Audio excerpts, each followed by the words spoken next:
Hello everyone! Today review is para sa The Lego Minecraft The Windmill Farm. Honestly, wala talaga akong balak bilhin tong set nito kasi yung price nito ay hindi pasok sa akin budget. Pero, sabi ko sa sarili ko, once na magkaroon to ng malaking discount at kaya ko siya, bibilihin ko to. Kaya ito, nabili ko siya. Also sa set na to, meron mga bagong entries kagaya nitong villager na shepherd, saka itong bagong block na loom. At meron din dalawang bagong ship. Anyway, ang set number nito ay 21262 at na-release ito noong 2024. Ang original retail price nito ay $55 pero nabili ko lang ito sa halagang 120 Saudi Riyal. Ito ay merong 462 Lego pieces at meron itong 4 na Minecraft characters. Gusto ko lang pasadahan tong box design nito kasi kagaya ng dati kong na-review na The Frozen Pigs at itong The Windmill Farm ay parehas na pareho ang kanilang box design, very simple at wala nang gaano extra details. Bali, ang unang minifigure sa set na ito ay ang bagong player skin na The Miller. Itong bagong player skin na ito ay base sa isang medieval farmer. Kung mapapansin mo, itong mata nito ay hindi siya yung regular size na eyes kagaya ni Steve na maliit lang. Ito ay medyo malaki. Para siyang anime style. Napansin ko lang din na kapareha niya tong mata ng Armor Smith mula dun sa The Armory set. Yan, pares na pares na ng mata. Itong minifig na to ay merong yellow hair, meron din siyang balbas, at itong pinaka blue color na to ay parang kanyang scarf or hood, at ito ay merong parang extension na bracket dito sa kanyang likod. Bale, ito yung nagsisilbing parang extension ng kanyang scarf. Dito sa likod ay meron ding pouch na merong silver accent. At itong belt niya rin ay extended hanggang sa likod. Yan. At meron din siyang accent ng silver dito at itong kanyang parang tahi ng kanyang damit. Sadly, wala pa rin itong extra print sa arms at sa legs. So sana naman Lego maglagay din kayo nito.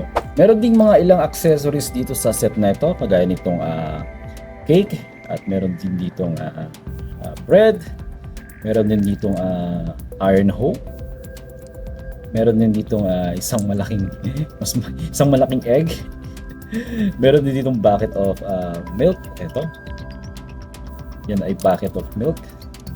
At meron ditong dalawang shear, very nice. At ito ay nagsisilbi namang sugar. Itong piece na ito yung kanilang representation ng sugar. Ito lang yung mga accessories na binigay para sa character na ito. Ang sumunod na minifigure naman dito ay ang shepherd. Ito, maraming natuwa nang nilabas to. At isa na rin ako doon kasi bibihira lang naman magkaroon ng villager minifigure sa Minecraft, at happy ako na nagbigay sila nito. Bali, first time ko pala magkakaroon ng villager, so very satisfied naman ako at nag-grab ko tong set na to. Small details, merong contrast yung kanyang malaking ilong o mahabang ilong. Meron din contrast yung kanyang parang dark green na mata. Yung eyebrow niya ay diretso. Wala namang extra accessories, at kanyang malit na paa, ganyan lang. At mas mahaba ang kanyang torso, at ito yung kanyang shepherd apron, walang print sa likod. Gusto ko lang sabihin na kahit masaya ako na nakuha ko to, mayroon din akong konting kalungkutan na naramdaman kasi yung box art nito malayo sa itsura ng minifigure. So wala yung sombrero, wala siya sombrero. Sana kung mayroong sombrero, okay sana. Kung mapapansin nyo, medyo mas malaki extension ng kanyang apron, habang dito naman ay medyo minimal lang. Pero yan na yun eh. Ang pangatlong minifigure naman dito ay isang classic na zombie. Yes, wala itong accessories na weapons except itong diamond helmet. Very interesting at diamond helmet yung kanilang nilagay dito. At ito ang yung classic zombie. At finally, doon naman tayo sa Brick-Build Animals. Itong dalawang ship na ito ay exclusive lamang sa set na to, at ito ay bagong kulay. So kung isa ka sa mga collector ng ship, at siguradong matutuwa ka at meron dito sa set na to, at I hope makakuha kayo ng set na to or ganitong piece na to para sa collection nyo. Lang yung dalawang animals dito sa set na ito.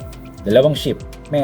Ang set build na to ay meron dalawang portion. Ito yung farm at yung mismong windmill. Ang farm ay decorated ng stone wall, sunflower at very interesting itong birch tree na to dahil yung mismong design ng leaves niya ang ginamit nila yung wool na galing dun sa dalawang bagong ship. So para sa akin napaka cool ng design na yan. Meron din section dito ng wheat, sugarcane at beetroot at meron ditong maliit na water stream. Bali dito rin nakalagay ang bagong design na loom block. Ito ay block accurate size at meron isang dedicated printed tile. Yung loom talaga saka yung villager yung pinakahabol ko rito sa set na to kasi parang almost 10 years na yung Minecraft set pero ngayon lang sila naglabas ng loom saka shepherd villager. Ang windmill ay very interesting build kasi meron itong naka-incorporate na technic build. Kumbaga itong technic build na ito na yung mismong nagsisilbing redstone contraption dito sa set na to. Which is very cool para sa akin. Itong sails na ito ay pwedeng makontrol gamit itong gear sa likod ng windmill. At habang naikot itong sails ay umiikot din itong millstone sa baba para mag-grind ng wheat. Sa gilid naman ay merong pwesto para sa kitchen so merong maliit na space dito. Meron ding first floor para magsilbing storage. Pwede mong ilagay dito yung hay. Bali overall napaka-clever build ng windmill na to. About naman sa color, nagustuhan ko rin yung color. Meron siyang accent ng red kaya kitang-kita yung highlights ng building na ito. Although medyo off kasi wala namang red colored source. Maganda sana kung naglagay sila ng kulay red na ship para yung source ng red na roof. Para sa akin, bibigyan ko itong set na ito ng 7 out of 10 score. Bale, super happy naman ako dahil meron ditong loom, meron din ditong bagong villager. Although, misleading nga talaga yung box dahil walang actual hat yung villager minifigure. Meron din dalawang bagong color variant ng ship, which is very nice. Gusto ko lang din idagdag na yung loom, ang pinaka-purpose ng loom dito ay itong paggawa ng sails. Very nice addition na merong loom dito tapos nagamit nila yung idea na yung banners bilang sails. So, thumbs up ako dyan. Kaya nang sabi ko, hindi ko to marirecommend na bilhin nyo sa mismong actual price niya. Kung mapibili mo ito sa mismong murang halaga is go for it kasi worthy naman siya dahil sa mga bagong additions for your collection. At kung pasok lahat ng sinabi ko sa iyo at nagustuhan mo naman, it means talagang para sa itong set na ito. Anyway guys, thank you so much for watching this review. Kung nagustuhan niyo itong review na ito, please consider helping my channel. Please like, share, subscribe para sa mga susunod pang Lego Minecraft set review. Peace out!